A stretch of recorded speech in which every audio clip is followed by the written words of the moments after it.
E aí, turma, tudo bem? Professor Rafael de Sociologia, mais uma vez aqui com vocês, e nessa parte 2 do vídeo nós iremos tratar sobre alguns exemplos de fatos sociais e as características que eles têm segundo a sociologia de Durkheim.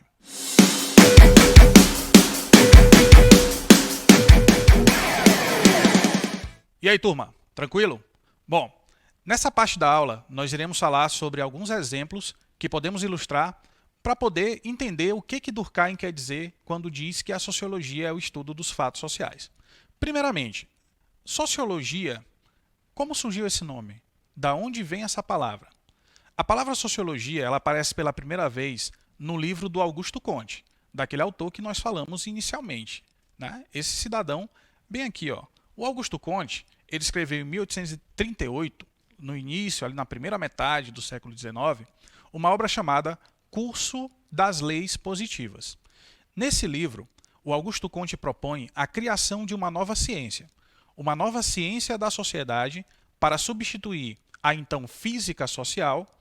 É na física social que nós temos as ideias de ordem e progresso, que ilustram a bandeira maravilhosa, a nossa bandeira brasileira, né? E a sociologia viria como substituta dessa ciência chamada física social. Mas por que era necessário uma ciência para substituir a outra? Porque a física social estaria muito limitada aos conceitos e à metodologia das ciências naturais. E a ideia do Comte era criar uma ciência nova, mais aglutinadora, que tivesse ali vários aspectos das relações sociais ao mesmo tempo sendo abordados. Um dos problemas disso é exatamente a falta de delimitação de um objeto de estudo específico, ok? Porque quando falamos em sociedade e dizemos que a sociologia é a ciência da sociedade, temos que lembrar que sociedade não é necessariamente um objeto de estudo. Sociedade é um conceito, é uma categoria, que pode ser utilizada em várias coisas, em vários contextos diferentes. Exemplo, se eu montar uma empresa com alguém, essa pessoa será meu sócio ou minha sócia. Nós teremos entre nós dois uma sociedade de duas pessoas. Alguns times de futebol na Itália e no Brasil, eles têm o nome de sociedade. Como exemplo, a Sociedade Esportiva Palmeiras. Então eu estou me referindo a um clube de futebol ou de qualquer outro esporte e dizendo que aquele clube representa uma sociedade. Percebe que sociedade é uma palavra polissemântica. O que significa isso? Uma palavra que, dependendo da forma que você utiliza, ela ganha sentido, significados diferentes. Então fica complicado dizer que existe uma ciência que estuda a sociedade, pois sociedade não é algo específico, delimitado, não é propriamente um objeto de estudo. E aí está o grande mérito da sociologia do Émile Durkheim: estabelecer aquilo que de fato a sociologia deveria estudar, uma vez que sociedade é um termo genérico que pode ser utilizado em vários contextos. A partir do momento que Durkheim escreve as regras do método sociológico, a gente consegue delimitar aquilo que a sociologia realmente estuda. A sociologia é o estudo dos fatos sociais. Fato social, maneiras de pensar, sentir e agir condicionadas pela sociedade e que orientam as ações dos indivíduos. Então, exemplo, aqui no Brasil nós falamos o português com características bem peculiares, o chamado português BR, que é diferente do português de Portugal em relação a algumas expressões e também a forma de pronunciar as palavras. Se a gente tivesse nascido na França, provavelmente a gente estaria dando essa aula e vocês entendendo perfeitamente em francês. Então, em cada sociedade, em cada cultura, existe um idioma. Eu não escolhi aprender a falar português. Eu tive que aprender a falar português para me comunicar com as pessoas que fazem parte da mesma sociedade que eu estou inserido. E assim, você também. Aconteceu a mesma coisa, né? Quando você era criança. Você não escolheu aprender português, você teve que aprender para conseguir estabelecer vínculos, interações e relações sociais. Aí você pergunta, professor, mas além de português eu também sei falar inglês. Excelente, que bom. Eu também sei. Mas acontece que isso já é depois. Já é algo que na escola ou então no curso de inglês a gente aprende a falar uma segunda língua. Mas, obrigatoriamente, para a gente conseguir estabelecer vínculos sociais e interações de maneira mais facilitada, nós aprendemos a falar a língua que se fala na nossa sociedade. Assim como para pagar nossas contas, na maioria das vezes, ou quase todas elas, a gente utiliza uma moeda específica, que é o real. Ok? Então, o uso da moeda em determinada sociedade. Você aprender um idioma, você se vestir de certa forma e você ter certos valores culturais, está diretamente ligado à sociedade em que você nasceu. Então, isso é uma prova, segundo Durkheim, de que os valores sociais se sobrepõem, estão acima das vontades individuais. Existe a consciência individual e a consciência coletiva. A consciência individual diz respeito às minhas vontades, aos meus objetivos, aquilo que eu quero fazer. Só que na sociedade existem regras, existem normas, existem valores que estão acima da minha vontade. Por isso que nem tudo que eu quero fazer, eu posso fazer ou devo fazer. A sociedade me orienta a fazer certas coisas e me orienta a não fazer outras coisas. Existe aquilo que é permitido pelas leis, pela moralidade, pela cultura, e existe aquilo que é proibido. Por exemplo, existe um tabu social muito presente em várias sociedades diferentes, chamado incesto ou incesto. A proibição de manter relações sexuais com pessoas da mesma família, de linhagem sanguínea muito direta, como irmão e irmã, pai e filha, mãe e filho. Ok? Então, esse tipo de relação, que é a relação incestuosa, é um tabu em várias sociedades. É uma forma de normatização de práticas da vida social. Nós sentimos fome, naturalmente. Sentir fome é algo da natureza humana, da natureza animal.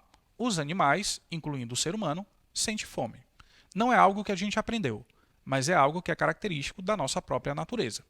Só que a forma como a gente se alimenta, os horários, o uso de talheres, são coisas que a cultura estabelece, que a sociedade determina como regra, como conduta em relação a cada indivíduo. Se você olhar alguém, por exemplo, utilizando as mãos para comer, sem limpá-las, você vai considerar isso uma atitude nojenta, uma atitude errada, né, segundo os padrões e valores sociais.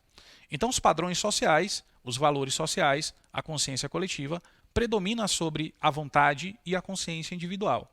Essa é a visão de Durkheim.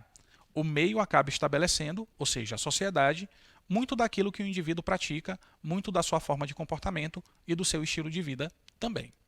Dito isso, nós temos aqui no slide, novamente, os aspectos específicos e gerais da vida em sociedade. Voltei aqui para enfatizar 4 coisas para vocês. Primeiro, a frase mais importante da metodologia de Durkheim. O sociólogo deve tratar os fatos como coisa. Eu te pergunto, o que é uma coisa? Complicado, né? Uma coisa pode ser literalmente qualquer coisa. E se o fato social é uma coisa, significa que ele é algo sobre o qual eu não preciso ter algum tipo de sentimento, ou expressar algum tipo de prenoção, ou algum tipo de subjetividade. Tratar o fato como coisa é tratá-lo de maneira estritamente objetiva. Por isso que a gente costuma dizer que, metodologicamente falando, ou seja, a forma de pesquisar o objeto na sociologia é muito parecido com as ciências da natureza. Nesse primeiro momento, que é a transição do século XIX para o século XX, os sociólogos têm nas ciências da natureza um caminho, um método que eles aplicam também nas ciências sociais. E quando a gente fala sobre ciências sociais, eu tenho uma dica para te dar. Não é só a sociologia, tá? A sociologia é talvez a principal das ciências sociais. Mas também temos a antropologia, que é o estudo mais dedicado às questões culturais. Temos também a economia, como parte das ciências sociais, e temos também a ciência política.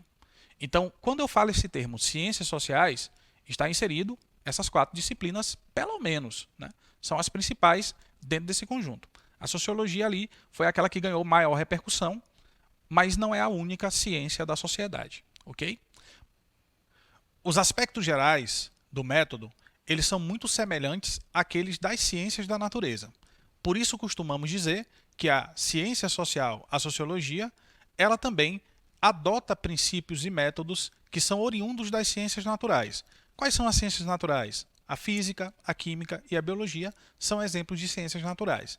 Então costumamos dizer que, metodologicamente falando, ou de acordo com os conceitos também que a sociologia utiliza no primeiro momento, ela se aproxima bastante dessa linguagem e dessa forma de compreensão da realidade que as ciências da natureza já apresentavam.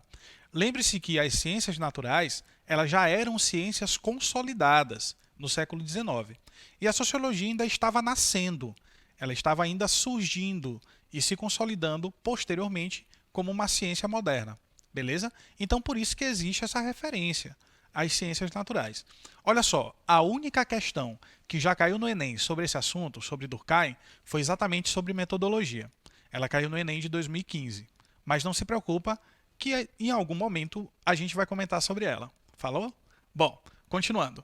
E aí os objetivos gerais, lembre-se, não esqueça nunca mais, objetividade, neutralidade são os mesmos das ciências naturais. Os aspectos específicos do método, eles formam nas suas iniciais a palavra doce: descrição, observação, comparação e estatística. Aí tu pode me perguntar o seguinte: professor, é possível eu dizer isso em outra ordem? Sim, é possível. É possível, inclusive, você desenvolver uma pesquisa, sendo um sociólogo, alguma coisa do tipo, numa ordem inversa. Primeiro você apresenta dados estatísticos, faz uma comparação desses dados com outra realidade, com outro momento histórico, descreve seu objeto de estudo, né? E, por final, faz ali algum tipo de observação empírica, beleza? Então você pode inverter, inclusive na prática, essa ordem, não precisa decorar isso na sequência. A gente só coloca nessa sequência por considerar que ela é a mais viável e também por formar a palavra doce, né? Que aí fica mais fácil da gente lembrar. Descrição, observação, comparação e estatística. Eu disse que ia elencar 4 pontos importantes, já foram 3. Por último, a metodologia definida por Durkheim, ela é fundamental para a história da sociologia, porque, como eu te falei antes, para uma ciência ser uma ciência, ela precisa ter um objeto de estudo definido e precisa ter uma forma de estudar esse objeto, ou seja, uma metodologia. Toda ciência se faz dessa maneira. Um objeto, ou seja, aquilo que se estuda, e um método como se estuda o objeto.